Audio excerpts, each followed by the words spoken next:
puissance donc, port Thunderbolt 3, une nouvelle génération d'écran mini LED, connexion de 5e génération. Va-t-il reléguer au musée nos bons vieux Mac? Débat. Everyone has a story to tell, an ambition to realize, the passion, the time, the exacting detail that goes into everything we do. We push the boundaries of what's possible to create something extraordinary. Introducing SanDisk Professional. Premium pro-grade storage solutions. Powerful enough to capture your biggest inspiration. This is innovation with one thing in mind. To empower your creativity, content, production, business. High-end products that flow with you. Customize, expand, and scale however you want. Built to be steady under pressure and help protect it all along the way. Massive capacity, packed with power. Designed to be resilient from the inside out. We don't cut corners or make compromises. This isn't just professional, it's SanDisk Professional.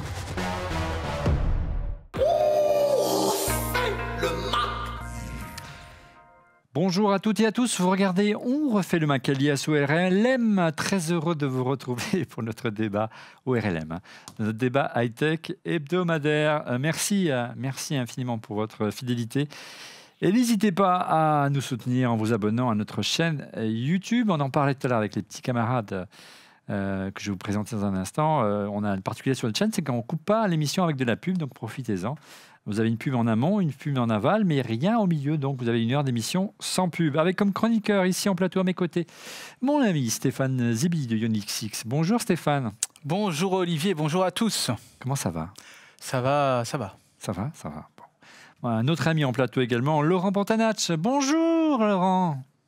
Alors l'iPad Pro, regarde, il est là. Ouais. Je l'ai à côté de moi. Il est surtout M1. Parce que il est M1, il est d'un blanc immaculé. Il est de toute beauté. Comme du luxe, on utilise un Mac Mini M1 pour le surélever. Ça montre le niveau de richesse de cette émission. On ne s'arrête devant rien. Et enfin, dernier invité, mais le meilleur pour la fin, dernier chroniqueur, Didier Policani de Mac Forever en duplex de l'eau. Bah oui. J'en parlerai juste après. Là, justement, je suis en train de publier mon test, tu vois, donc il va arriver peut-être juste avant cette vidéo. Ouais, donc c'est très bien parce qu'on va pouvoir en parler. J'ai testé beaucoup de choses, Olivier. Ah, super. Alors, les amis, retour sur le grand test de l'iPad Pro et on commence par l'avancée la plus marquante de ce nouveau modèle, son nouvel écran. Un mot à propos de notre sponsor constructeur de cartes SD propose désormais une gamme complète de solutions d'archivage à destination des professionnels de l'image, aptes à combler chaque étape du processus de création. De la prise de vue, à l'instar des Procards CF Express, au dérochage grâce au lecteur de cartes CFast et CF Express, SanDisk commercial étape de votre workflow. Une des originalités de la gamme, c'est le G-Drive et qu'il est crypté. Pas de code à saisir pour accéder aux fichiers sur votre Mac. C'est votre iPhone via Face ID ou Touch ID qui permet de le déverrouiller en communiquant avec le disque en Bluetooth. Le tout est protégé dans un boîtier en aluminium qui résiste à une chute de 3 mètres, à une pression maximale de 450 kg, ainsi qu'à l'eau et à la poussière IP67. Vous pourrez donc le glisser dans une enveloppe pour le confier à un coursier sans crainte de casse. Merci à SanDisk Professional de nous soutenir. Écran mini LED, est-ce que c'est une révolution? C'est l'avancée en tout cas que vous plébiscitez le plus concernant cet iPad M1. Nous vous avions en effet posé la question cette semaine via Twitter pour en tirer un sondage. C'est notre sondage de la semaine. Selon vous, quelle avancée de l'iPad Pro M1 est-elle la plus intéressante? Oui, c'est mieux avec du féminin. Et vous étiez 41,8% à répondre l'écran mini LED contre 39,5% la puissance, suivi du port Thunderbolt 3 qui est une belle avancée également, 15,4%. Et enfin la 5G, la connexion 5G qui arrive en dernière position, 3,3%. Alors, première question d'emblée, on enchaîne avec beaucoup de questions autour de l'iPad Pro cette semaine. Une question d'Alexandre sur le compte Twitter d'ORLM.tv. Savez-vous pourquoi, ou selon vous, pourquoi il n'y a un écran mini LED, il n'y a pas d'écran mini LED sur la version 11 pouces? Est-ce une volonté d'Apple de le réserver à une niche, éviter le prix pour le premier modèle et garder le cap des 899 €, ou tout simplement techniquement impossible? Didier? Moi, je ne pense pas que ce soit techniquement impossible. Je pense qu'il y a peut-être deux choses. Alors, il y a peut-être cette histoire de prix, mais là, on est quand même dans des tarifs assez élevés maintenant. Donc, bon, ça me semble quand même pas forcément la plus probable des hypothèses. En revanche, c'est vrai que en ce moment, sur tout le marché, il y a quand même des grosses pénuries de composants. Et quand on voit, même avec la difficulté avec laquelle ils ont réussi à livrer ces iPads 12 pouces, là, si tu les commandes aujourd'hui, tu les as en juillet. Donc, je pense qu'il y a un vrai problème de production derrière. Et d'ailleurs, même sur les Mac, tu vois, on nous a parlé d'une arrivée déjà cet été ou dès septembre, et apparemment, ce serait plutôt pour 2022. Donc, à mon avis, c'est plutôt lié à ça que vraiment un souci technique ou de segmentation. Ouais, une pénurie de composants qui est le point commun à beaucoup de constructeurs de la tech aujourd'hui, Laurent. Moi, je suis embêté par cette segmentation, qu'elle soit technique, qu'elle soit d'approvisionnement, qu'elle soit commerciale. Je trouve ça gênant chez Apple, que depuis quelques générations, ils l'ont toujours un peu fait, hein, mais récemment, c'est systématique. Tu prends l'iPhone 12, entre le 12 Pro et le 12 Pro Max, t'as vachement plus de choses dans le 12 Pro Max. Tu prends l'iPad, en fait, c'est les mêmes, c'est juste la taille. Ton choix, il doit se faire sur un critère. Est-ce que je veux un Pro ou pas un Pro? Ok, j'ai choisi le Pro. Une fois que tu es sur le Pro, est-ce que je veux le petit ou je veux le grand? Là, tu es tout le temps dans le compromis. Je veux le bel écran, mais j'ai pas besoin du grand. Ah ouais, mais du coup, c'est soit j'ai le bel écran et le grand, soit j'ai le petit. Et en fait, à partir du moment où tu ajoutes des critères de choix, je trouve que ça devient compliqué, la lisibilité. Tu es tout le temps frustré du produit. Et je trouve ça dommage. Je trouve ça dommage. On le voyait beaucoup avec la qualité des appareils sur le 12 Pro Max, qui finalement s'adresse à... Enfin, le 12 Pro Max, c'est un iPad mini. Hein. Ouais. Et du coup, je sais pas, j'ai ce petit arrière-goût depuis... Ça existait, hein, quand il y avait le MacBook Pro, le PowerBook 17 pouces, le PowerBook 15 pouces, le PowerBook 12 pouces. Il n'y avait pas la même qualité audio. Donc, depuis 20 ans, c'est ça.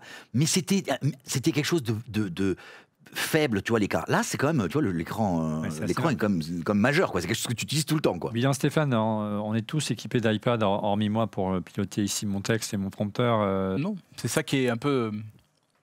Et je rejoins Laurent, mais... En fait, c'est bizarre, parce qu'en fait, les écrans, c'est quelque chose sur lequel on a souvent parlé, de toute façon. On a souvent parlé des écrans, pourquoi ils ne deviennent pas fabricants eux-mêmes, pourquoi ci, pourquoi ça. Ouais, pour garder une avance sur la concurrence, notamment Samsung. Et donc j'ai l'impression, peut-être, comme c'est pas eux qui gèrent, alors d'accord, ils ont beaucoup d'argent, ils peuvent éventuellement préempter, faire des commandes, etc. Ouais, des grosses productions. Ouais, par anticipation, mais peut-être en fait, ils maîtrisent peut-être pas tout, je sais pas. C'est quand même bizarre quand même qu'on sort un nouveau modèle et qu'on n'a pas l'équivalence, quoi. Tantôt, vous allez voir, on veut pas dévoiler trop. Hein. Tu m'arrêtes, Didier, si je dis des bêtises, notre sentiment sur cette nouvelle iPad M1 qui est là, mais par rapport à l'ancien modèle notamment, hein, le modèle qui est sorti l'année dernière, qui sert à rien. Hein. Ouais, il sert pas à rien. Non, le modèle de l'année dernière. Ouais, le modèle de l'année dernière, par rapport au 13 pouces, moi je choisirais largement celui-là. Par rapport à la version 12 pouces, vous allez voir que la différence n'est pas aussi nette. Autre question, toujours beaucoup de questions autour de l'écran. Une question d'Alan Tranoise sur Twitter. Moi, c'est notamment l'écran mini LED, donc il l'a choisi, qui m'a fait passer de mon iPad Pro 12,9 pouces première génération de 2015. Donc ça remontait un petit peu à ce nouvel iPad Pro. J'aurais préféré de l'OLED pour éviter les effets de blooming, mais c'est déjà une bonne avancée. Et il y en a... Tu as le LED classique où il y a quelques LED derrière l'écran pour éclairer un petit peu toute la surface, enfin des grosses parties. Et puis le mini LED, ça éclaire des petites parties. Donc là, il y en a 2500, je crois. Il y a 10 000 LED et 2500 surfaces que tu peux éclairer et que tu peux totalement éteindre. Donc l'intérêt, c'est surtout d'avoir des noirs très profonds, là où d'habitude tu as une espèce de zone un petit peu grise. Et ça te permet en fait d'améliorer le contraste, c'est-à-dire d'avoir un énorme écart entre les hautes lumières et les basses lumières. Et c'est encore plus impressionnant si tu as le soleil qui t'éblouit un petit peu. Et donc l'intérêt de ces écrans, c'est évidemment d'avoir cette grande plage dynamique qu'on recherche tous et qui, tant qu'on ne l'a pas vu, tant que vous n'avez pas vu ça à venir, tous les écrans vont être comme ça ces prochaines années. Oui, c'est-à-dire que cet iPad que j'ai là inaugure une nouvelle technologie d'écran LCD LED qui va se généraliser aussi bien, on pense notamment au MacBook Pro dans les prochaines générations, dès le MacBook Pro 14 et 16 pouces, dès qu'ils seront disponibles en version M1X ou M2, et puis au-delà, vos écrans de télé, etc., avant peut-être un autre saut qui sera le micro-LED. Ouais, juste rappeler quand même, on a parlé de toutes les zones, hein, des 10 000 diodes. On a quand même un écran qui est, je crois, 2732 par 2048 pixels, donc ça fait du 264 ppp. Ça fait quand même une sacrée densité, hein, c'est un écran qui est quand même assez précis, et ce qui est quand même intéressant, c'est aussi la luminosité. Hein, c'est 1600 nits, donc on n'a jamais vu un truc. Ouais, il y a un taux de contraste de 1 million pour 1. Donc tu vois, ça commence à faire de sacrés écrans que tu le regardes. Finalement, regarder la télé la télé dans ton lit, tu as une des meilleures définitions que tu puisses avoir. Hein. Alors pour répondre à la question de notre tweetos, l'effet blooming, hein, c'est ces effets de halo qui apparaissent, vous savez, autour des personnages. Quand par exemple vous regardez un Grand Prix de Formule 1 il y a quelques années sur un écran plat, vous aviez un effet de rémanence. En fait, l'image de la Formule 1 avait tendance à se répéter et en fait la fréquence d'affichage n'était pas assez suffisante. Évidemment, depuis que l'arrivée de l'OLED, on n'a plus ce genre de problème. Et si vous voyez cette petite vidéo, il y a quelques démos sur YouTube qui permet de tester les effets de blooming. On en utilise une qui est pas mal utilisée par des youtubeurs notamment. Et vraiment, c'est assez remarquable la réduction de cet effet de blooming. Mais pour revenir à l'appellation de cet écran, je cherche l'appellation Liquid Retina XDR. Ça rappelle beaucoup l'écran 6K que tu utilises, Didier.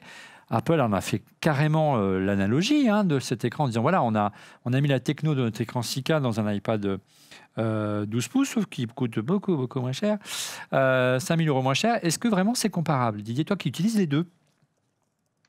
Oui, de toute façon, ils appellent pas ça vraiment mini LED sur le XDR, mais enfin, ça revient quasiment à ça. Hein. C'est pareil, des petites zones, mais elles sont quand même un peu plus grosses, ces zones. Donc, ça fait moins quand même cet effet complètement noir. Mais c'est vrai que l'effet, en fait, le plus dur, c'est de trouver ces contenus HDR, parce qu'aujourd'hui, il faut bien se dire que même sur Netflix et tout n'est pas en HDR. Donc en fait, cette différence-là, tu l'apercevras surtout dans les noirs au début, mais encore si tu as un point de comparaison.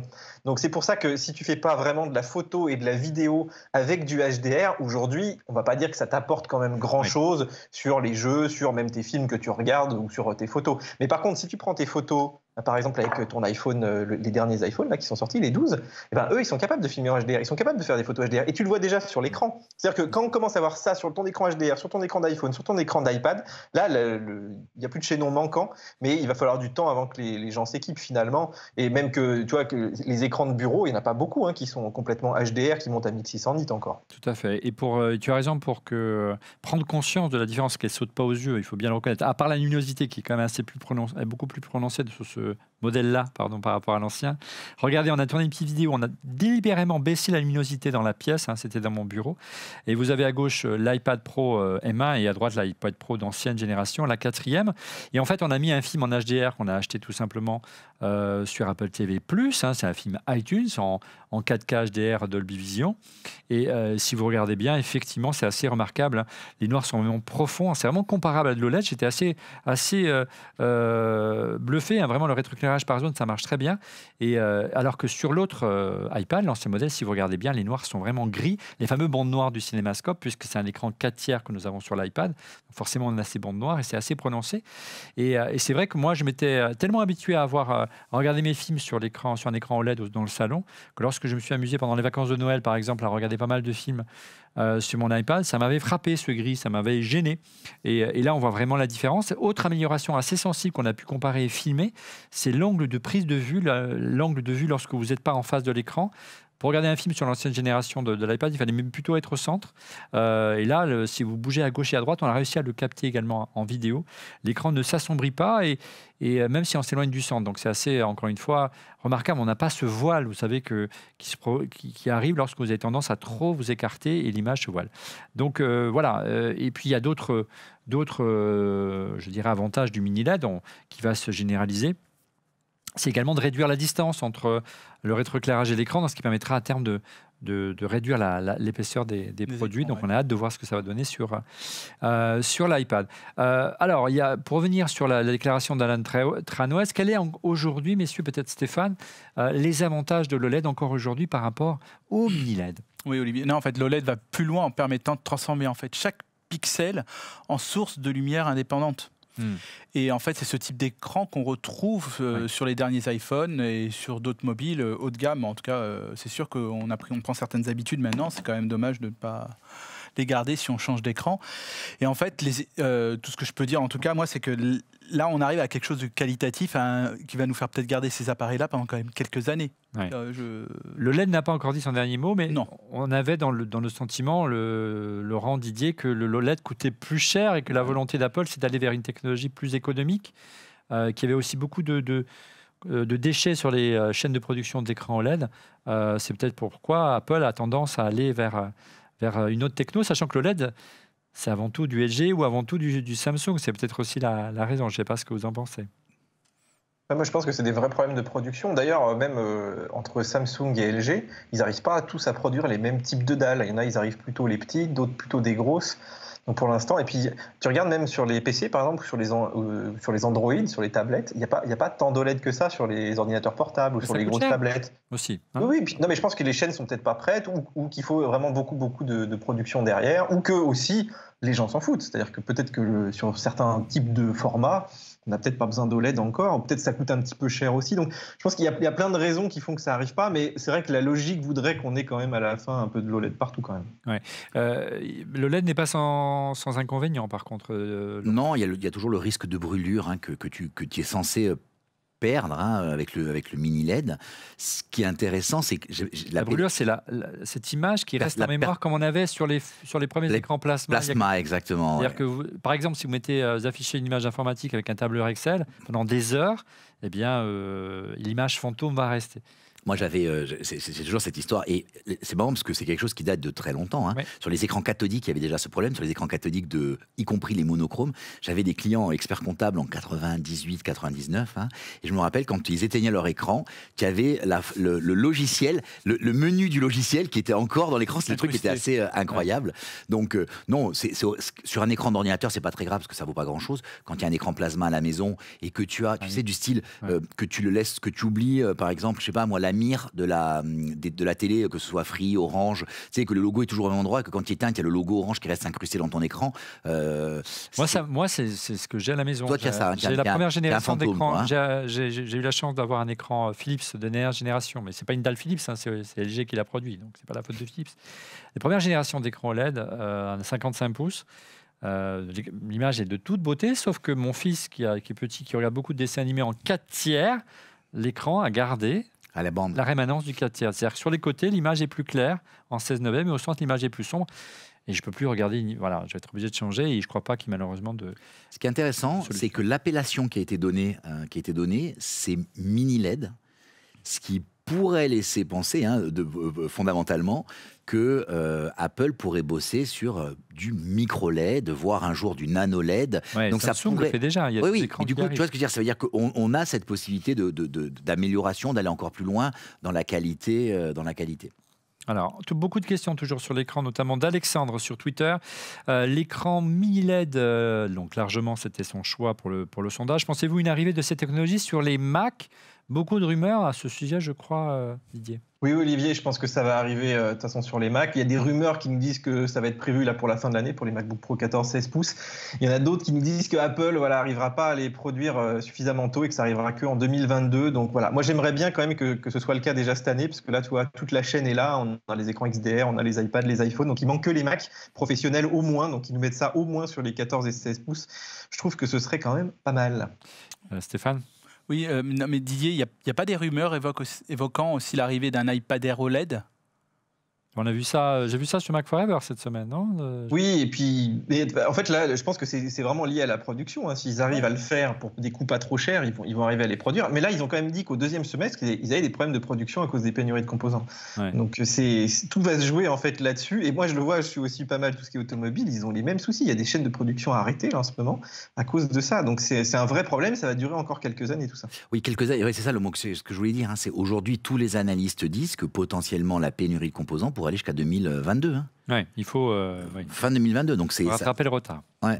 Allez, après l'écran... Ça a déjà existé dans les années 80 ou 70, je crois, on a eu des pénuries de composants. J'ai quelqu'un qui travaillait chez Texas Instruments qui m'a écrit aujourd'hui, il me disait, mais voilà, c'est régulièrement on a ça, et puis après on en aura un peu trop, et les prix vont rebaisser, etc. Et puis c'est assez cyclique. Souviens-toi de l'arrivée de l'iMac tournesol avec l'écran LCD. Dans le modèle économique d'Apple, il y avait la capacité d'en produire beaucoup et de faire baisser les prix. Et puis au moment où le produit a été annoncé, on a annoncé une pénurie de composants dalles. Donc ça a été très compliqué pour Apple de sortir ce produit, de faire baisser son prix, qui était une des raisons de son relatif échec à l'époque. Il s'en parlait des fluctuations de la RAM, qui un coup monte, un coup descend. Il y a une usine qui avait brûlé. Ouais. Il y a une usine de production qui avait pris feu de mémoire. Le disque dur également. Ça avait augmenté grave les prix. Donc c'est un peu comme la Silicon Valley, c'est un peu comme l'OPEP par moment pour la fluctuation du prix du pétrole. Ça a bien baissé maintenant les coûts de stockage. Ouais, c'est clair. Après l'écran, c'est la puissance que vous précisez dans notre sondage. Alors l'iPad Pro M1 est-il vraiment plus rapide que l'ancienne génération ou encore, voire même un Mac? Toutes les réponses, c'est maintenant. iPad Pro M1 plus rapide, point de suspension qu'un Mac, point d'interrogation. Alors nous avons réalisé nos benches classiques, Geekbench 5. Nous avons comparé l'iPad Pro M1 à l'ancienne génération, l'ancien modèle équipé d'une puce A12Z Bionic pour être précis. Et on a également comparé à un haut de gamme des MacBook Pro 13 Core i7 2,3 GHz qui correspond, je dirais, aux machines les plus répandues. On ne voulait pas le comparer à un MacBook Pro M1. Le tout couplé à 32 Go de RAM. Il y a beaucoup de sites qui le comparent au MacBook Pro 16 pouces, je trouve ça assez ridicule. Je ne sais pas ce que tu en penses, Didier. Quelqu'un qui a un MacBook Pro 16 pouces ne va pas se mettre à utiliser un iPad Pro. On reste dans des tailles d'écran équivalents. Alors regardez le premier résultat de Geekbench 5 en termes de puissance CPU en simple et multicare. Vous avez un petit slide qui va apparaître à l'écran avec d'abord l'iPad Pro 2020 A12Z Bionic qui en monocœur a atteint un score de 1128 contre 4669. Puis arrive l'iPad Pro M1, je crois qu'il n'y a pas de discussion. Monocœur 1720 et multicœur 6998, donc presque. C'est pas le double, mais c'est pas loin. Quant au MacBook Pro 13 pouces 2020 Core i7, 2,3 GHz, 32 Go, monocœur 2113, donc un peu plus rapide que l'iPad Pro M1. Par contre, en multicœur, et il est moins rapide, la puce Intel, quoi que disent les pubs en ce moment, est moins rapide que la puce M1. Ce qui est encore plus intéressant, c'est le test compute qui généralement qui reflète les puissances graphiques. L'iPad Pro 2020 12Z Bionic atteint un score de 12 005. Alors que l'iPad Pro M1, regardez, c'est impressionnant, 21 245, presque le double. Il y a vraiment des choses à faire avec cet iPad Pro, croyez-moi. Quant à MacBook Pro Core i7, 2,3 GHz, si vous aviez encore un Mac Intel, et ça c'est le haut de gamme du 13 pouces que j'ai là, qui est encore commercialisé avec 4 ports Thunderbolt sur les côtés, 9125, je crois qu'il n'y a pas photo. Alors, bien sûr, ce sont des tests qui reflètent la puissance brute de la machine. À l'usage, bien sûr, le Mac, on va en parler, on en va y consacrer un article, un chapitre en entier. L'ergonomie est quand même supérieure, la productivité est différente, mais c'est quand même assez difficile de comparer. On a essayé de faire des tests d'encodage, Didier, par exemple de comparer un encodage qu'on fait très souvent ici au studio dont on refait le Mac pour transformer le fichier brut de l'enregistrement de l'émission en un format YouTube H264 du ProRes H264. L'iMac, il le mange sans problème, notre iMac Core i9 là. L'iPad Pro, il ne veut pas entendre parler de certains formats. Donc, c'est difficile de comparer encore en termes de puissance brute. Oui, c'est difficile et puis ça dépend aussi sur quoi tu compares parce que voilà, Geekbench, il teste certaines routines, il y en a qui sont ultra optimisées sur ces puces-là, d'autres moins. Là, par exemple, nous, on fait souvent des tests sous Logic, tu vois. Logic, on a un nombre de pistes et puis on augmente le nombre de pistes petit à petit et on voit bien que la puce M1 par rapport au Core i9, elle est quand même, c'est l'équivalent d'un petit Core i5. On n'est pas encore sur un gros Core i7, par exemple. Donc ça dépend vraiment que tu fais. Par contre, c'est vrai que sur la partie GPU, c'est pas mal, là, les scores qu'on a. Là, je dirais que ça reflète un peu plus que le compute, tu vois, de Geekbench, il est plutôt pas mal. D'ailleurs, Apple annonce que plus 50%, alors que là, on est presque à plus 100% sur Geekbench. Après, je dirais que tout le problème, c'est effectivement de devoir retranscrire après à l'usage. C'est-à-dire que moi, j'ai fait pas mal de tests et j'ai eu du mal à différencier là la 12Z de cette puce M1 parce qu'en fait, par exemple, LumaFusion, il n'a pas été mis à jour. J'ai fait des exports sous iMovie. J'ai l'impression que, tu vois, comme il y a des petits contrôleurs qui sont chargés, par exemple, de faire le transcodage, ça se trouve, c'est les mêmes sur les deux puces, donc tu vas pas forcément gagner grand-chose. En fait, on n'a pas eu encore M1 contre M2, tu vois. Finalement, on compare un petit peu toujours des processeurs de famille des fois un peu différentes. Donc, on va voir un peu à l'avenir ce que ça donne, si les éditeurs peuvent en tirer parti. Ce qui est sûr, c'est que moi, j'ai vu beaucoup de gens qui disaient « Ah, mais ça sert à rien puisque effectivement, on a à peu près la même puissance que l'an dernier, on le voit pas vraiment à l'usage. » Si, ça sert parce qu'il va y avoir plein de choses qui vont arriver. Tu as la suite Adobe. La Procreate, par exemple, sur Procreate, tu peux doubler quand même le nombre de calques. Tu vois, donc c'est pas rien si tu fais du Procreate, passer de 50 à 100 calques, il y a des projets que tu peux faire. Pareil dans LumaFusion, si tu te mets à avoir par exemple 3 ou 4 flux vidéo au lieu de 2, ça peut changer les choses, surtout en HDR, etc. Donc c'est important d'avoir ça. Et c'est important que finalement Apple continue son avance et puis toute la partie software finalement suit le mouvement. Stéphane. En fait, on a vu déjà avec les Geekbench, on avait vu que l'iPad Pro était puissant. Donc. Mais en fait, les gains de productivité, on a vu dépendaient de la présence ou non d'un usage d'un clavier, d'une souris ou d'un trackpad. Et toi, tu as appris un clavier. Donc, moi, je pense. On va parler dans un instant. Voir, on a préparé. D'accord, super, très bien. Mais surtout, on est surtout frustré de ne pas disposer d'un iPadOS, en fait, tout simplement, avec la souplesse et l'éventail de personnalisation que peut offrir un macOS. En matière de productivité. Oui. Non, c'est pour ça qu'il y a encore une petite frustration, de ne pas avoir plusieurs profils, etc. Mais ça, on le demande depuis des années, de toute façon. Moi, c'est pas tant le profil qui me gêne. Non, mais les enfants, etc. Ouais, mais parce qu'en fait, on voit l'iPad comme l'usage. Moi, cette semaine, par exemple, je me suis retrouvé hier dans une réunion qui s'éternisait. À un moment donné, je me suis dit, tiens, je vais me servir. J'avais que mon iPad avec moi. Je me dis, je vais faire une tâche que je fais, qui est une tâche hyper fastidieuse. C'est-à-dire, je fais des copier-coller dans des cellules de Google Sheet en allant chercher des données sur Internet. Un truc vraiment passionnant. Non, pas du tout passionnant. C'est marrant, mais la bonne nouvelle, c'est que c'était faisable avec l'iPad. La mauvaise nouvelle, c'est que même avec le trackpad, même avec le clavier, tu vois, ça reste quand même, tu vois, copier dans du Google, l'application Google Sheet, elle n'est pas aussi souple que. T'as mis combien de temps de plus? Je sais pas, peut-être 20-25% en plus. Alors l'avantage, c'est que je l'ai fait en mobilité parce que j'étais qu'avec mon iPad. L'inconvénient, c'est que j'ai trouvé ça lourd, quoi. Tu vois, copier-coller, je copie des images de Google Street View pour les mettre dans un tableur. Je récupère les points GPS pour le truc, donc c'est un truc un peu compliqué. Oui, en matière de productivité, il y a vraiment encore des progrès. Mon rêve, je le répète, c'est le jour où je pourrais... J'attends, moi, parce que moi, je suis comme toi. Toi, tu attends ton écran de MacBook tactile ouais. Et moi, j'attends macOS sur iPad. Maintenant qu'on a le M1. Donc voilà, donc, chacun sa marotte. On va l'avoir tôt ou tard, on va l'avoir de toute façon. On a l'appli universelle. Oui, j'espère. Mais c'est Apple, en tout cas, prend son temps. Question Twitter de JP Dupont. Regardez, bonjour la team de ORLM. Quid de l'autonomie de l'iPad Pro M1 ? Est-ce aussi génial que sur les Mac M1 portables ? Merci. Il signe JP. C'est plutôt la déception de ce côté-là, Didier.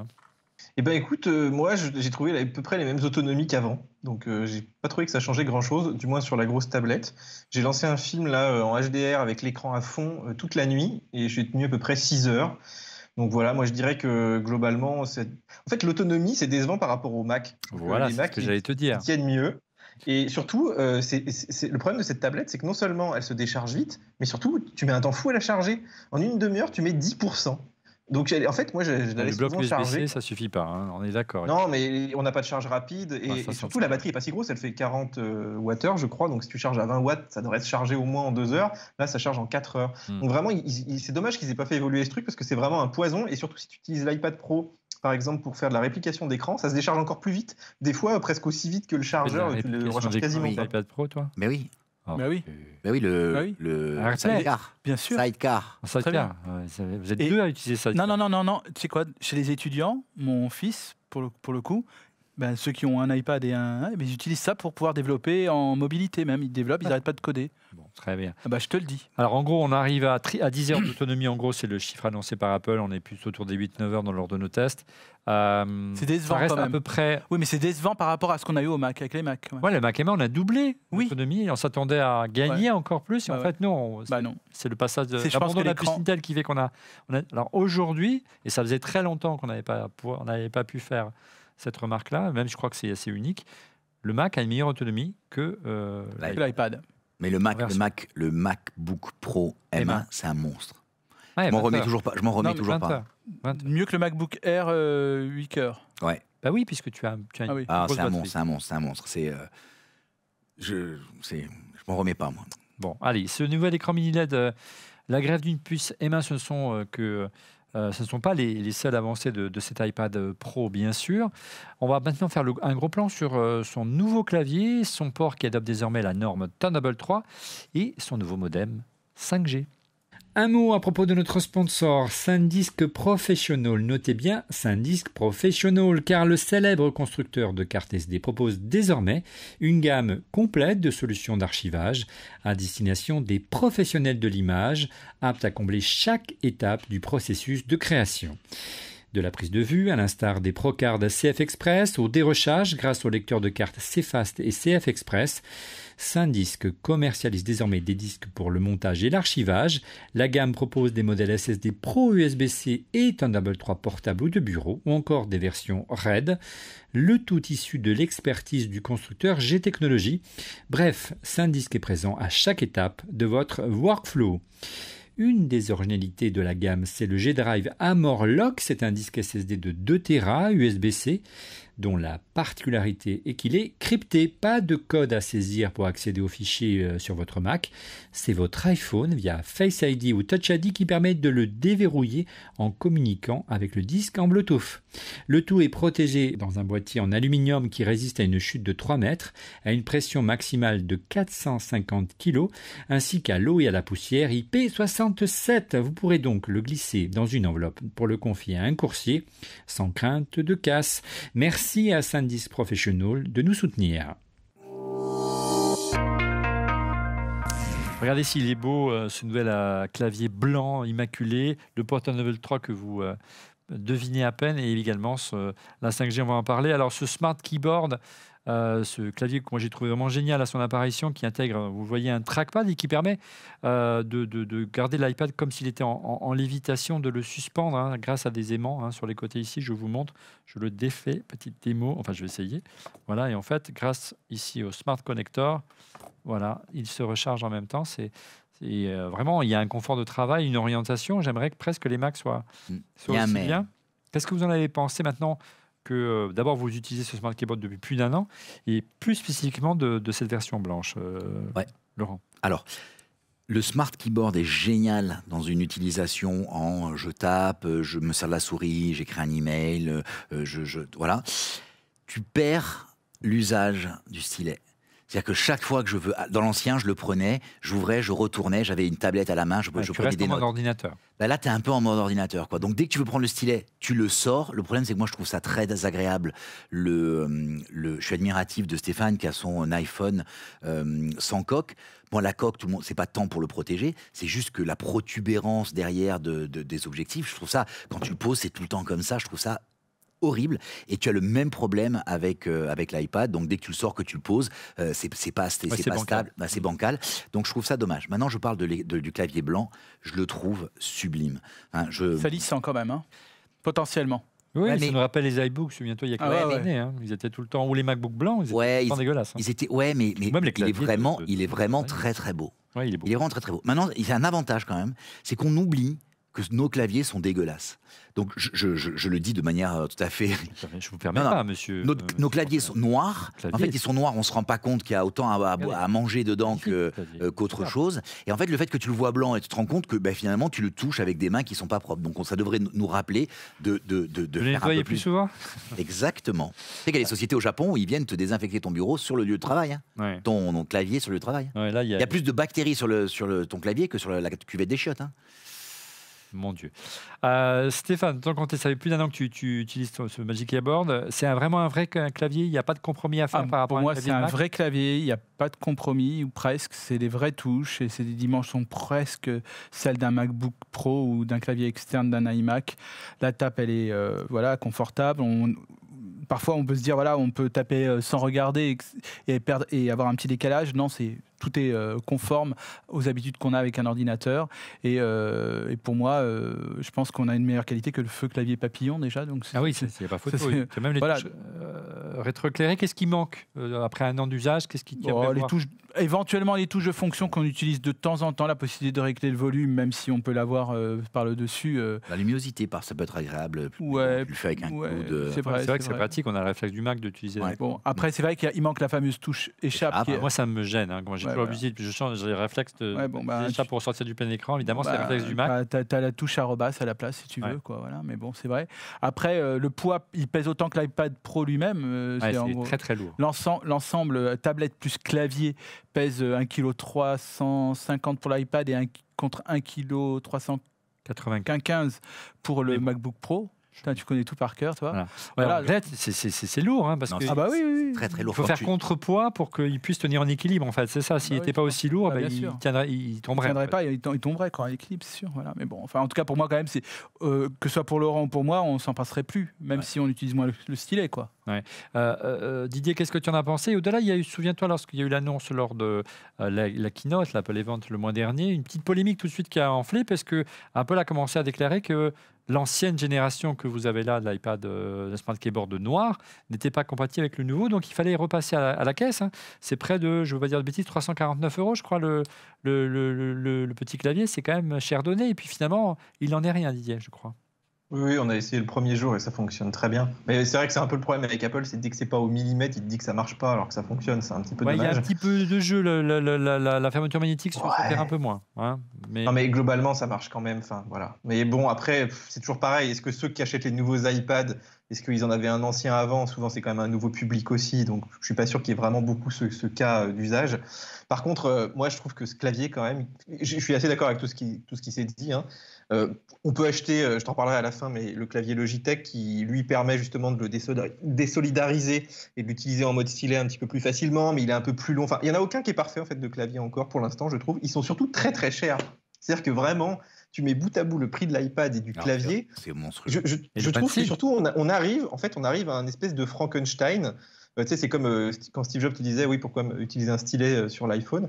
Et en fait, on arrive à un moment où je vois quand même des gens qui achètent ça pour taper au clavier. Et tu te dis quand même, le MacBook Air, il a une meilleure autonomie, c'est quand même plus agréable sur les genoux, t'as pas tout le poids dans l'écran, le clavier a toutes les touches de fonction, etc. Et en fait, mais en fait c'est ça, c'est-à-dire que si tu as un usage tablette principal, ou on va dire au moins à 30%, ça vaut le coup. Mais sinon, il faut quand même se poser la question, est-ce qu'il y a vraiment un intérêt à mettre ce clavier si tu n'as pas l'usage iPad? Est-ce qu'il vaut mieux pas repasser sur un Mac finalement? Et je crois les étudiants, enfin tous ceux qui sont habitués au tactile, à l'iPhone et tout, ils veulent le tactile, donc ils achètent l'iPad pour ça à la base, puis après ils disent ah ouais tiens, j'ai plein de limites. Mais finalement, la vraie question, il faut se la poser en amont, quoi. Oui, effectivement, Didier, on peut même se poser la question légitimement si alors l'iPod sur l'iPad 12,9 pouces, la question se pose peut-être un peu moins. Le gain semble évident, notamment grâce à l'écran mini LED. Mais par rapport à l'iPad 11 pouces Pro, je pense qu'il vaut mieux conseiller, s'il faut choisir, prendre un iPad Air qui est bien moins cher et qui offre des performances assez proches. Gros plan à présent sur une autre belle avancée, c'est l'évolution du port USB-C unique de l'iPad Pro qui adopte désormais la norme Thunderbolt 3. Alors la promesse, Didier, c'est que c'est 4 fois plus rapide en termes de bande passante que l'iPad Pro de précédente génération, jusqu'à 40 gigabits par seconde. Et puis surtout, ça permettra de brancher plus de choses dessus. C'est-à-dire qu'on devient de plus en plus professionnel. Ça devient presque un vrai ordinateur. Tu as testé, Didier? Bah ouais, c'est cool. En fait, tu peux mettre des écrans, là, ils disent jusqu'en 6K à 60 Hz, donc tu peux mettre le XDR d'Apple, bon, c'est mignon. Je sais pas si ça sert à grand chose. Après, l'intérêt, c'est aussi que tu peux mettre des SSD très rapides, puis tu peux en mettre plusieurs. Donc, en fait, je dirais qu'on retrouve ce qu'on a sur le Mac, c'est-à-dire qu'on a moins de limitations, surtout tu n'as qu'un seul port, donc tu aimerais quand même qu'il envoie un petit peu. Après, le truc, c'est est-ce que le software suit? C'est-à-dire, par exemple, est-ce que dans LumaFusion ou dans iMovie, tu peux charger un projet depuis un disque externe? Non. Est-ce que en mettre un écran externe aujourd'hui, ça a un intérêt? Non, parce que ça te fait de la réplication, etc., etc. C'est-à-dire que le hardware est prêt. Maintenant, on attend le software. Et tu sais que je me faisais une remarque quand même, on en parlera peut-être après, mais je branchais tous mes hubs et tout. J'ai même branché mon iGPU. Ça a fonctionné. C'est-à-dire que le hub USB-C de l'iGPU Thunderbolt, je pouvais avoir mon clavier, ma souris qui était branchée dessus, l'écran 6K d'Apple, et j'ai fait une station de travail comme si j'avais branché un MacBook dessus. Donc j'ai trouvé ça super. Je me suis dit quand même, dans cet iPad-là, j'ai quoi? J'ai une puce M1, j'ai le Thunderbolt, j'ai 16 Go de RAM. En fait, j'ai exactement le même hardware que mon MacBook Air, sauf qu'il me manque macOS. Ouais, et quelque part, macOS pourrait tourner dessus. Tu vois, il pourrait lancer les applications sur Mac. Il pourrait mettre tout ce qu'il y a sur le Mac, en fait. Et t'en auras envie, quoi. Je veux dire, tu voudrais ton iPad presque en mobilité. Tu voudrais dire, tiens, le Thunderbolt, ça pourrait être la station de travail qui fait que t'as plus qu'une machine. Et Didier, pourquoi il le ferait pas? On pourrait très bien, Didier, envisager que finalement, tu as la même puissance, tu as les mêmes applications, tu as le 5G pour que tu aies une réplication et que finalement tu aies ton Mac à la maison mini ou iMac, voire MacBook Pro.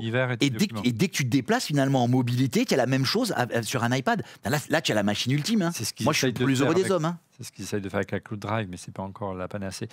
Pour revenir à ce que tu disais, effectivement, il se mue de plus en plus en un vrai ordinateur avec la possibilité de mettre des écrans externes. C'est déjà le cas auparavant, mais c'est vrai que c'est un écran 4 tiers. Mettre un écran externe sur un écran 4 tiers. Moi, j'ai un écran 32 neuvième, un cinémascope. J'ai cette chance d'avoir sur mon bureau. Je me suis fait plaisir. Et je me retrouve avec un écran qui est comme ça. Je trouve ça ne sert absolument à rien. Alors, bien sûr, il y a des applications qui tirent profit de l'affichage externe et quand on a par exemple la prévisualisation de certains slides ou la prévisualisation de certaines vidéos, mais bonjour les barres noires, quoi. On n'est pas du tout en matière de productivité, c'est pas encore là. Voilà, ils sont assez rares les applications d'iPad qui gèrent les écrans panoramiques au 16 neuvième. Une question bien précise de Nico Horizon Forbidden West, pour être précis sur Twitter. Est-ce que le Thunderbolt est utilisable malgré le gros besoin d'énergie requis selon une note d'Apple? Et j'y rajouterai un autre tweet, puisqu'il y a eu beaucoup d'infos contradictoires, voire de fake news autour de ce port Thunderbolt 3. Regardez la réaction de MacOS X. Malheureusement, les débits Thunderbolt sur l'iPad Pro M1 sont décevants comparés aux débits sur Mac. Alors pour le vérifier, nous avons réalisé quelques tests de copie de fichiers en Thunderbolt 3 et USB-C. On a fait vraiment la différence pour voir vraiment s'il y avait un gain. On a vraiment chargé la bête puisqu'on a mis carrément un enregistrement réalisé ici en studio qui fait plusieurs centaines de gigas en ProRes, et on l'a d'abord copié avec un disque SSD GTEC NVMe, donc c'est une tuerie. Sur notre iPad Pro M1, il a mis 5 minutes. Avec un disque SSD plus classique sur l'ancienne génération d'iPad Pro, on monte à 7 minutes, donc on perd 2 minutes. Et cette fois-ci, sur le MacBook Pro Thunderbolt 3, toujours Intel 2020, là on tombe à seulement 1 minute 09, donc on voit véritablement qu'il y a encore du travail à faire, Didier, pour que, en clair, le Mac exploite encore mieux en matière des entrées-sorties le Thunderbolt que l'iPad, loin de là. Hein. Oui, alors en fait, ça dépend ce que tu testes quand même, parce que par exemple, là, moi j'ai branché l'écran 4K, il n'y avait aucun problème. Donc il y a le débit du Thunderbolt, il y a le contrôleur Thunderbolt, donc a priori ça marche bien. Par contre, ces tests de copie, tu vois, c'est un peu en boîte noire. C'est-à-dire, on ne sait pas trop ce qui se passe. En plus, il n'y a pas beaucoup d'applications qui sont capables de faire des copies encore depuis un disque, c'est ce que celle d'Apple en gros. Et moi, je me demande si, là, par exemple, dans le test que tu as fait, si ces disques qui sont en fait rétrocompatibles USB-C passent pas par le contrôleur USB-C plutôt que par le Thunderbolt. On ne sait pas trop, tu vois. On est en boîte noire. Et effectivement, les contrôleurs USB sont moins bon, là on le sait, mais c'était déjà le cas sur les Mac M1 aussi, par rapport au Mac Intel par exemple. Donc voilà, moi je ne m'affolerais pas trop parce qu'en fait on n'a pas encore ces usages-là de gros débit. Aujourd'hui ils l'ont mis parce que voilà, ça permettait de brancher plein de trucs en même temps, mais globalement je pense qu'il y a peut-être des optimisations aussi logicielles à faire, et puis aussi ouvrir un petit peu les vannes pour qu'on sache ce qui se passe, pour qu'on puisse utiliser aussi d'autres applications, pour qu'on puisse exploiter les disques externes depuis les applications, hein, ce qui n'est vraiment pas évident aujourd'hui. Il y en a très très peu qui sont capables vraiment de travailler sur le disque externe. Donc tu vois que c'est pas que un problème finalement de Thunderbolt, quoi. Et puis quelque part, on a fait l'expérience avec Oscar en régie. On a essayé d'abord de copier le fichier en faisant un copier-coller comme sur Mac, hein, copier le fichier collé. Et là, il veut pas l'iPad. Hein. Ça marche pas. Dès que le fichier est un peu trop gros, il part à l'ouest. Donc il faut vraiment le glisser-déposer avec le doigt ou avec le trackpad pour que ça marche. On s'est aussi amusé à faire un autre test, mais dans l'autre sens, c'est-à-dire qu'on a copié le fichier de la mémoire de l'iPad vers nos disques externes. Là, de l'iPad Pro M1 vers le GTEC SSD Thunderbolt 3. 4 minutes, donc on gagne une petite minute dans l'autre sens, c'est assez bizarre. Par contre, en USB-C sur l'iPad d'ancienne génération, alors là on est tombé, on n'a pas compris. Ça montre qu'il y a quand même des choses qui ne sont pas catholiques. 1h19 pour copier le même fichier dans l'autre sens, alors que le Mac a besoin d'à peine 1 minute et quelques secondes en plus, 1 minute 29. Voilà, on est un peu aveugle, on ne comprend pas très bien le fonctionnement. Il faut qu'Apple fasse un gros effort là-dessus, Didier, au niveau de l'iPadOS. Hein.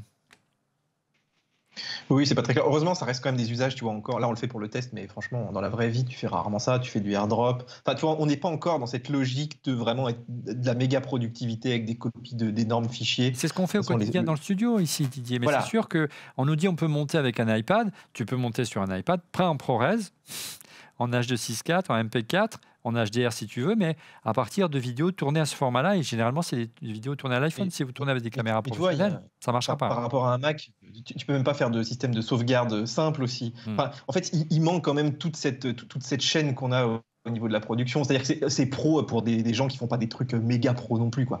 Mais tu peux faire des montages sous iMovie si tu veux, mais il faut que ce soit tes petits montages de vacances, il ne faut pas que ce soit des films que tu veux vraiment produire, quoi. Ouais. Alors, maintenant, pour terminer vraiment cet inventaire à l'après-vert des specs et de ce qu'il y avait sous le capot de l'iPad, on parle un mot sur la RAM, Laurent ou Stéphane, les nouveaux les iPad Pro sont dotés de plus de RAM que les précédentes générations. Et mais il semblerait qu'il y a quelques petits soucis à nouveau. Oui, Olivier, en fait, les nouveaux iPad Pro sont dotés d'un peu plus de RAM que les précédentes générations. Mais en fait, on ne sait pas si iPadOS en tirerait vraiment profit, quoi, parce que les iPad Pro de 128, 256 et 512 Go sont équipés de 8 Go de mémoire vive. Comme avant. Et sur les versions 1 et 2 Tera, elles bénéficient de 16 Go de RAM. Il y a 2 fois plus. Voilà. Enfin, avant, c'était 6 Go. Je te dis une bêtise. L'iPad 2020, c'était 6 Go. L'iPad 2008, c'était 4. Voilà. Et l'iPad 2018, c'est 4 et 6, ouais. Encore une fois, pourquoi le 1 et 2 Tera, tu vois, si on parle de stockage, pourquoi il y aurait plus de RAM, tu vois, on en revient. C'est exactement ce que disait Laurent tout à l'heure. C'est en fait, pour pouvoir avoir trouvé le portrait robot de l'iPad qui nous plairait, il faudrait aller là, enfin bon. Et mettre beaucoup d'argent. Et mettre beaucoup d'argent à la fin. Et on ne peut pas paramétrer un iPad comme on peut paramétrer un Mac. Ouais, en tout cas, aujourd'hui, et ce qui est bizarre, c'est que tu payes pour du 16 Go, Didier, qu'a priori, les applications et iPadOS n'en tirent pas parti. Oui et non. C'est-à-dire que, bon, déjà, c'est software, a priori, donc ils peuvent toujours changer ça. A priori, on peut allouer que 5 gigas par appli, ce que disent les développeurs. Mais le truc, c'est que, par exemple, imagine, tu es sous Photoshop, et puis tu as, j'en sais rien, Halid à côté, et puis tu as un jeu, par exemple. Si tu switches de l'un à l'autre, et que tu as plus de RAM, même s'ils en prennent 5 chacun, plus tu as de RAM, moins ça va recharger l'application à chaque fois, tu vois. C'est simple à comprendre ça. Donc potentiellement, c'est toujours utile d'avoir de la mémoire, même si c'est pas un OS qui est ultra multitâche. Et c'est pas dit là qu'à la WWDC, ils nous annoncent pas quelque chose qui, par exemple, permettrait de faire, tu vois, du vrai multitâche avec des fenêtres qui se superposent un petit peu. Donc ça pourrait aussi prendre un petit peu du sens. Moi, je pense que ce qui est effectivement plus perturbant, c'est que tu puisses pas choisir ta RAM comme sur les Mac. Et pourquoi, quand tu as un Tera, finalement, tu aurais besoin de plus de RAM? Parce qu'on fait peut-être plus de choses sur le disque et tout, mais maintenant que tu peux brancher plein de trucs dessus, il n'y a pas de raison. En plus, c'est la mémoire qui est partagée pour la partie GPU, donc si tu veux brancher un écran externe, ça va aussi pomper dedans. Donc, moi, je pense qu'ils sont juste calés un petit peu sur les specs des Mac M1. Et puis aussi, c'est très rare qu'ils mettent même la quantité de RAM. Là, ils l'affichent sur le site, tu vois. Ouais. Donc, c'est pour pousser quand même à prendre la grosse version aussi. Ouais, et puis, tu parlais de Procreate tout à l'heure qui permettait de monter en puissance grâce à la puce M1 et de monter jusqu'à, je sais plus, une centaine de cadres, je crois que tu disais tout à l'heure. Les développeurs de Procreate ont déclaré, ont révélé à l'occasion de la sortie de la version optimisée de leur application pour la puce M1 qu'effectivement, ils avaient essayé de tirer parti de ces 16 Go. Et malheureusement, cet accès, malheureusement, aujourd'hui est impossible. Pour ce type d'application, ça aurait vraiment l'intérêt. On va voir dans les mois, dans les semaines qui viennent, s'il va y avoir un débridage de la part d'Apple. Dernier point, après la mémoire, le Thunderbolt 3, la 5G, l'iPad, c'est le premier device d'Apple non téléphone qui dispose en interne de la connexion 5G.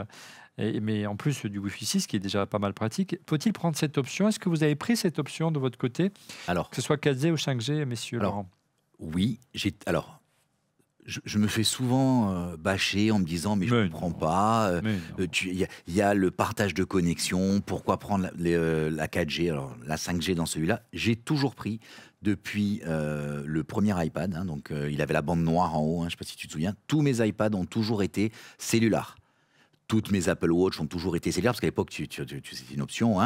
Je pars du principe que il n'y a rien de pire que de vouloir te connecter, que tu ne puisses pas être connecté.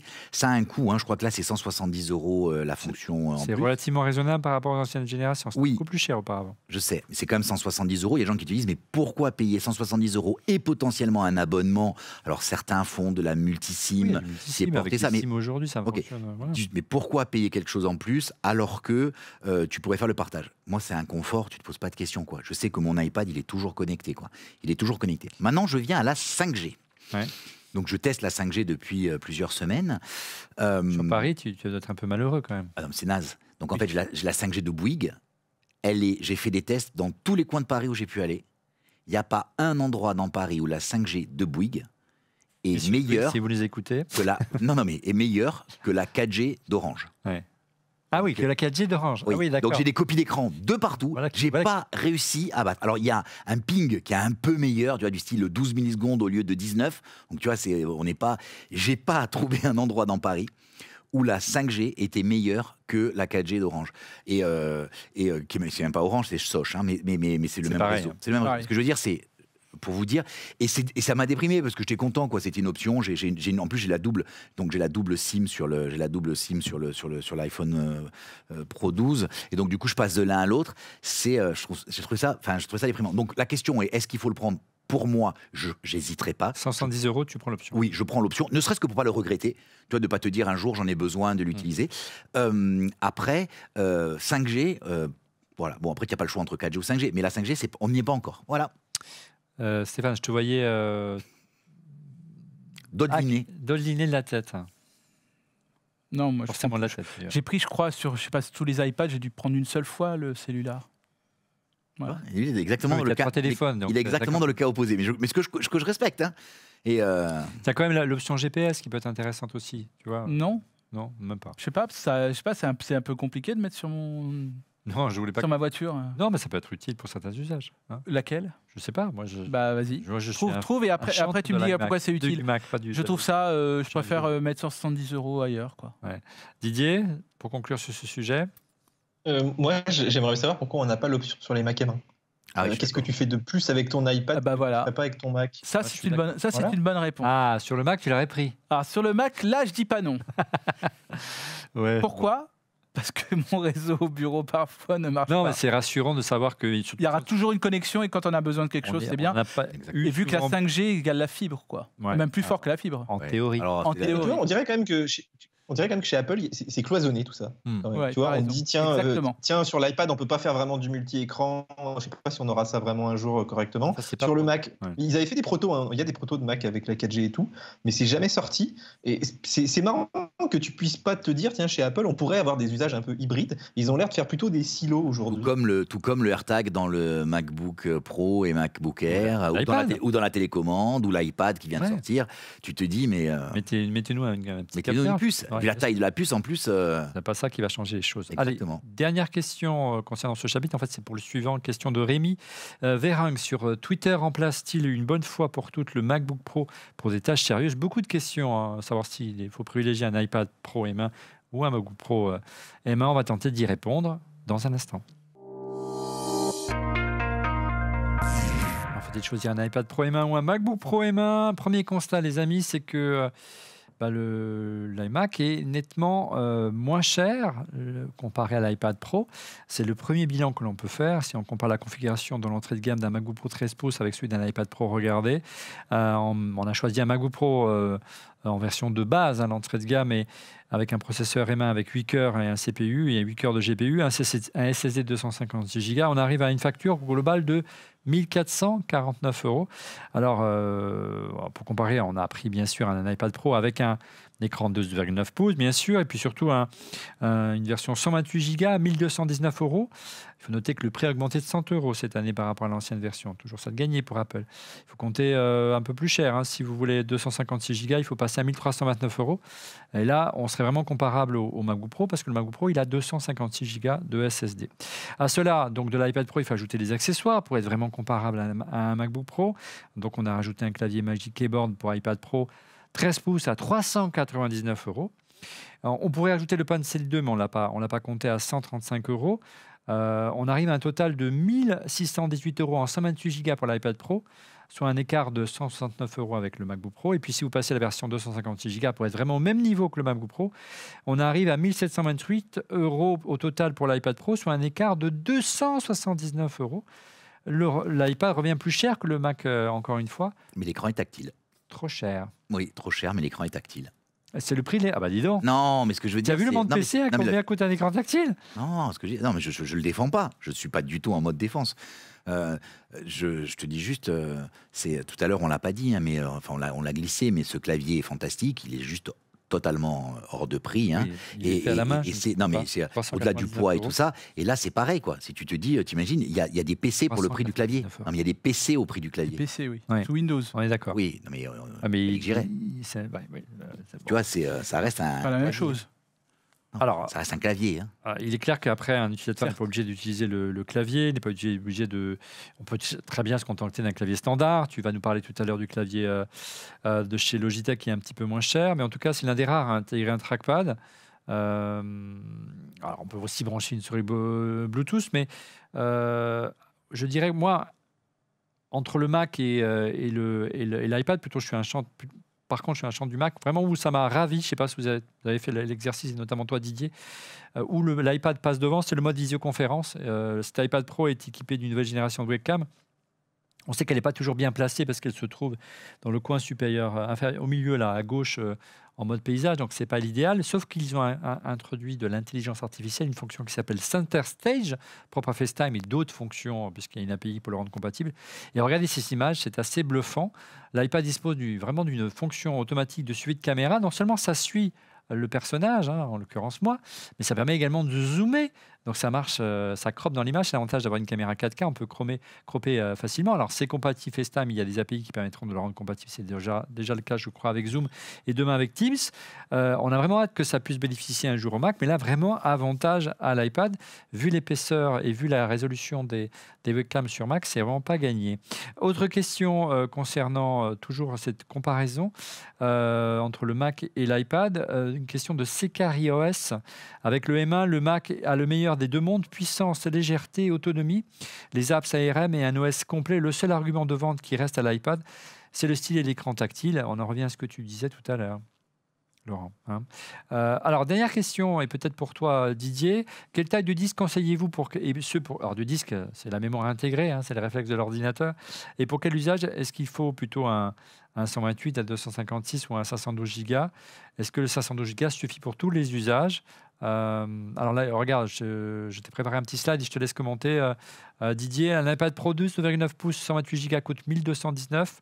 Il faut compter 100 € de plus si tu veux un 256 Go et encore 220 € de plus si tu veux un 512 Go. Voilà, et si vous voulez un Tera, il faut passer à 1999 € et un 2 Tera 2429 €. Quel modèle tu conseillerais, Didier? Bon, disons que si tu veux installer des applis, simplement les applis, je dirais que 256 Go, ça me paraît être un peu le minimum aujourd'hui, surtout que tout le stockage des documents et tout se fait quand même par défaut sur ton iPad. Je dirais que la vraie différence, c'est ta machine principale. Et d'ailleurs, dans la vidéo de test que j'ai fait de la tablette, j'ai interviewé une étudiante, c'était assez amusant parce qu'elle a vraiment acheté que l'iPad Pro et elle fait tout dessus, elle fait des montages vidéo, elle est youtubeuse et du coup, elle a quand même beaucoup de stockage forcément sur sa tablette et c'est vrai que tu peux pas, on en parlait tout à l'heure, tu peux pas stocker tu peux pas monter sur un disque externe, donc il y a encore beaucoup de limitations.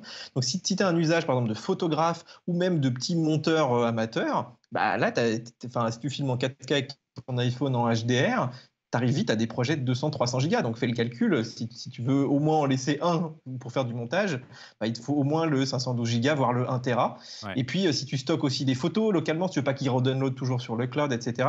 Donc c'est quand même lié beaucoup aux usages. Moi je dirais que le 128, ça va devenir un petit peu juste peut-être ces prochaines années, à moins de vraiment faire que du cloud. Et puis les 2 Tera, c'est vraiment pour l'usage extrême, c'est-à-dire le photographe qui part au fin fond de l'Amazonie dans son hélicoptère, qui peut que décharger tous les 3 jours. Enfin, on est quand même sur des gens qui utilisent vraiment les 2 Tera de l'iPad, tu vois, c'est quand même extrême. Alors que sur un Mac, tu pourrais imaginer faire les sauvegardes de ton iPhone. Enfin, il y a encore plein d'usages qui font que tu as besoin de gros stockage qu'on ne retrouve pas forcément pour l'iPad. Mais c'est tellement personnel tout ça que c'est dur de dire il faut telle version ou telle version. On peut vraiment s'accommoder de tout en fonction de ce qu'on fait. Le stockage des iPads, c'est vraiment, il n'y a rien de plus... y a des gens qui disent qu'ils aiment avoir les fichiers potentiellement disponibles, tu vois, en local, et d'autres qui te disent, bah, finalement, je vais les chercher sur le cloud, quoi. Donc, je suis d'accord, Didier, il n'y a rien de plus personnel que ça. Alors, regardez, encore une réaction, c'est toujours autour des limitations d'iPadOS, même si à chaque conférence des développeurs, Apple l'améliore. L'iPadOS n'est-il réaction d'Alexandre Z, Azermerti, alias Azermerti sur Twitter, iPadOS n'est-il pas le gros point faible d'un hardware par ailleurs très performant? L'expérience n'est pas encore assez bonne pour faire de la vision de Steve Jobs sur l'iPad une réalité. Souvenez-vous, l'iPad allait supplanter l'ère post-PC, supplanter le PC l'ordinateur, qui va devenir un petit peu la camionnette, la machine utilitaire. Cette ère post-PC qui remonte déjà il y a 11 ans. On est encore loin de ce scénario-là, surtout avec l'arrivée de la puce M1 dans les Mac. Autre réaction d'Arnaud 1976 sur Twitter. Bonjour à toute l'équipe dont on fait le Mac. Est-il possible de transférer des vidéos prises avec l'iPhone sur l'iPad comme je le fais avec mon Mac pour créer ensuite des montages avec iMovie? Merci. Il n'y a rien de plus simple.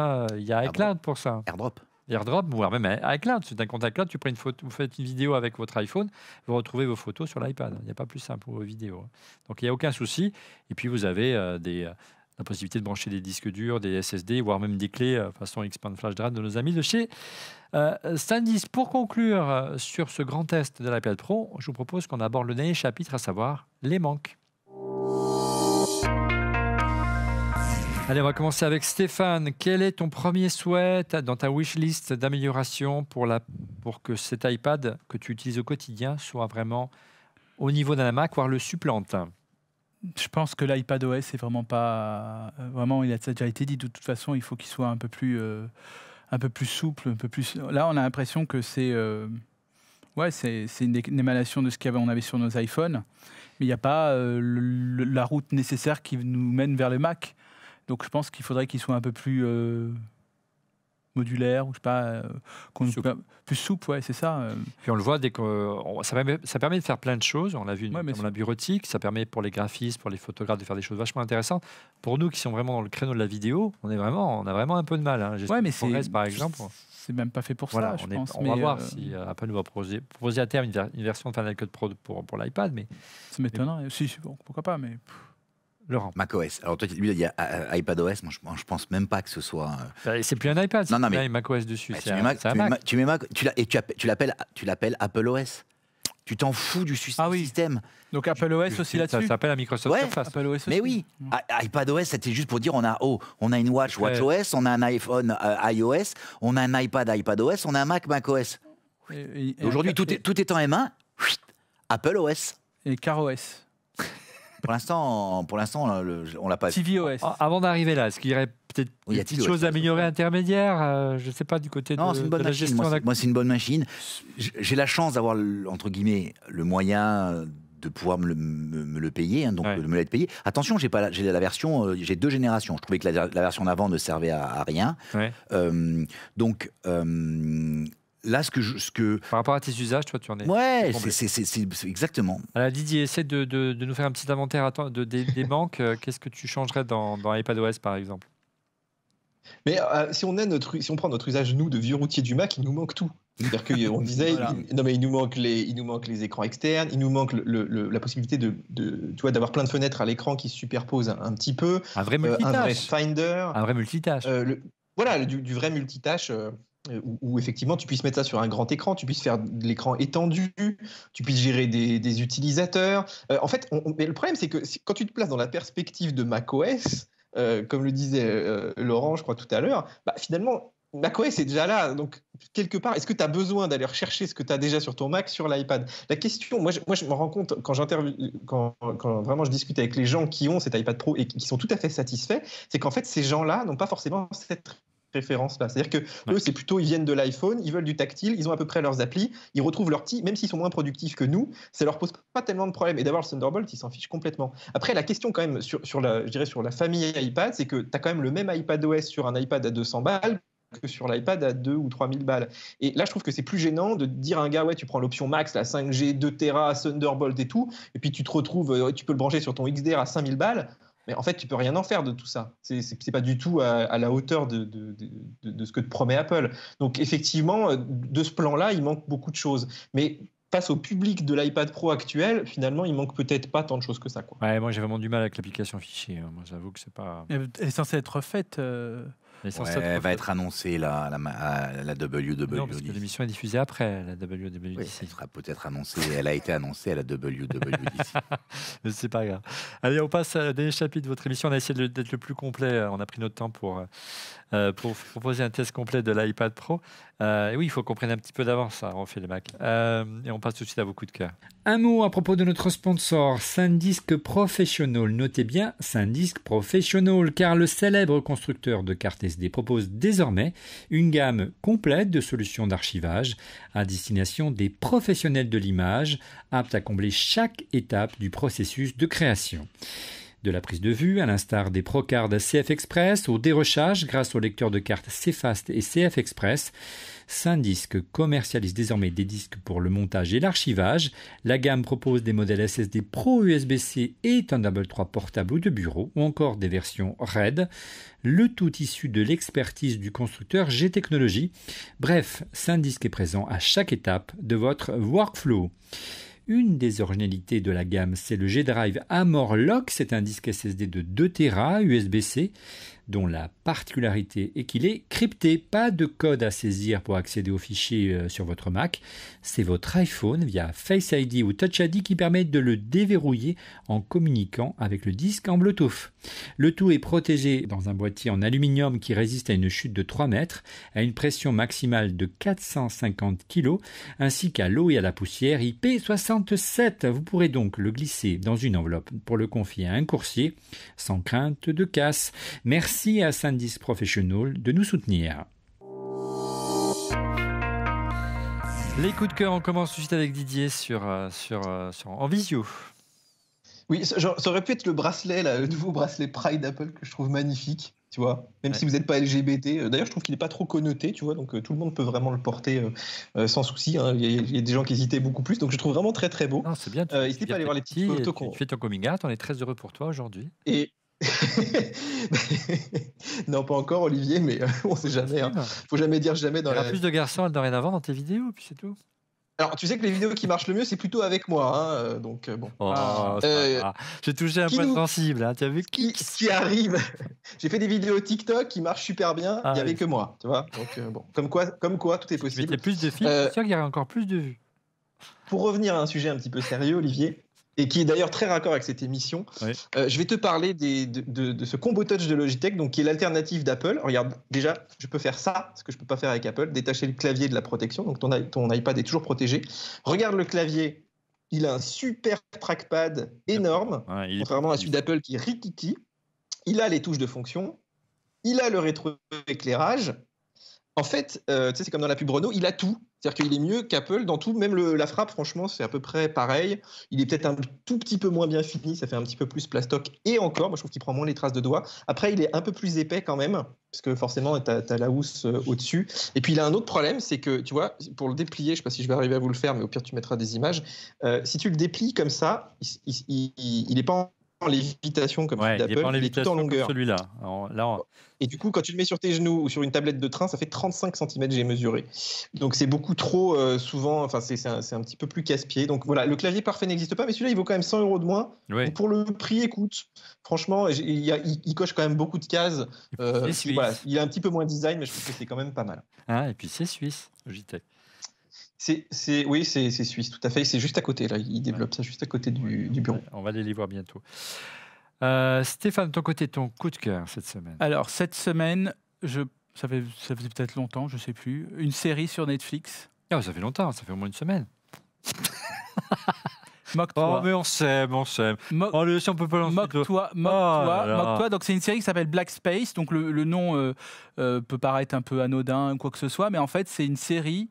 C'est le nom en fait d'un logiciel de messagerie cryptée utilisé par des élèves dans une école, dans un lycée. Et il se trouve que c'est dans les 2-3 premières minutes, donc je ne vais pas spoiler de trop la série, mais dans les 2-3 premières minutes, on voit des gens déguisés en licorne qui font une tuerie dans cette école. Sympathique. Et en fait, on s'aperçoit que finalement, peut-être ceux qui... Voilà, enfin, je ne vais pas raconter la fin, c'est une mini-série de 8 épisodes, je l'ai vue en 2 fois.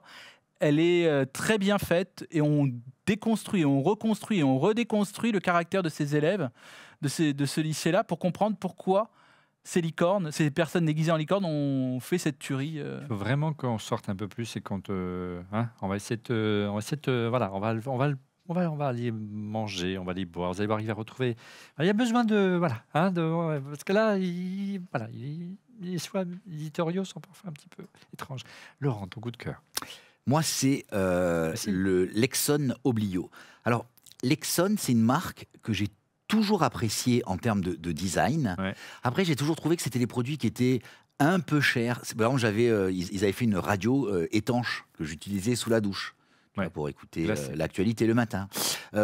Mais j'ai toujours trouvé que leurs produits étaient un peu chers au regard de ce qu'ils faisaient. Là, ils ont sorti un produit qui permet qui est un vase. C'est la forme d'un vase. Tu jettes ton téléphone dedans. Il le recharge en sans contact et en plus, il te l'ultraviolette pour le désinfecter. Mais l'objet est vraiment beau. L'objet est vraiment beau. Tu vois, j'ai reposé, tu vois, sur l'entrée, on a l'impression que c'est un pot de fleurs. Tu vois, c'est très sympa. Ils ont gagné plein de prix de design. Donc voilà, c'est un objet qui vaut quand même 80 €, 79,90 €. Mais bon, il fait et chargeur et désinfection. Et alors, par le plus grand des hasards en préparant l'émission, j'ai vu que il y a une offre Fête des Pères. Si on tape le code un message que tu passes Papa 15 jusqu'au 20 juin, il y a 15% de réduction. Donc tant qu'à faire, en profiter. Donc voilà. On est dans les temps. Mon coup de cœur, regardez, il est là. Qu'est-ce que c'est à votre avis? Qu'est-ce que c'est? Qu'est-ce que c'est, messieurs, les amis? Didier? Ça vous fait penser à quoi? Une grosse webcam. Une antenne télé. C'est une très grosse webcam, un 4K. Si vous recherchez la fonction Center Stage propre à l'iPad Pro qui suit donc les déplacements du personnage avec FaceTime, on a trouvé l'équivalent sur Mac. Il faut acheter ce type de caméra-là. Elle est signée Aver. Son nom, c'est la VB130. Alors, c'est plus qu'une caméra, puisqu'il y a une optique 4K, mais elle intègre surtout une barre de son. Elle a aussi un encerclement lumineux qui fait que vous avez un éclairage LED, donc vraiment ça optimise la visio, même si vous n'avez pas beaucoup de lumière ou vous êtes en contre-jour. Et surtout, elle a un système de suivi de mouvement, donc vous vous déplacez, c'est assez bluffant, comme sur l'iPad. Et c'est l'avantage d'avoir une caméra 4K. Le système va cropper, c'est compatible avec tous les systèmes de visioconférence du marché, pas seulement FaceTime. Et ça permet de zoomer, ça permet d'avoir un très large grand angle si vous êtes plusieurs à suivre la visioconférence. Alors évidemment, c'est plutôt taillé pour les entreprises, c'est une solution pour les salles de réunion, vous êtes loin. Avec le son, il va détecter, grâce à ces micros que vous parlez, il va zoomer sur vous. C'est assez bluffant, ça marche super bien. Mais c'est un peu cher, c'est une solution pour les entreprises. 960 €, l'Aver VB130 de chez donc Aver. Une solution plutôt B2B, mais très agréable à utiliser cette semaine. J'ai kiffé en faisant toutes mes visios avec ça et j'avais une super qualité d'image. Voilà, c'est la fin de cet épisode de Refait le Mac. Merci de l'avoir suivi. On se retrouve dès la semaine prochaine. Merci encore pour votre fidélité. N'hésitez pas à vous abonner pour être prévenu en temps réel de la mise en ligne de l'émission. Alors, il suffit de cliquer sur le petit bouton et n'oubliez pas la petite cloche pour être prévenu en temps réel de la mise en ligne d'une émission. Et également, n'oubliez pas le petit pouce, ça fait toujours plaisir. Les amis, on se retrouve la semaine prochaine. Oui. Avec plaisir. Oui. Bon, on aura plein de... Un immense plaisir. Avec un immense plaisir. Didier, à la semaine prochaine. Merci encore pour votre fidélité et à très vite. Au revoir.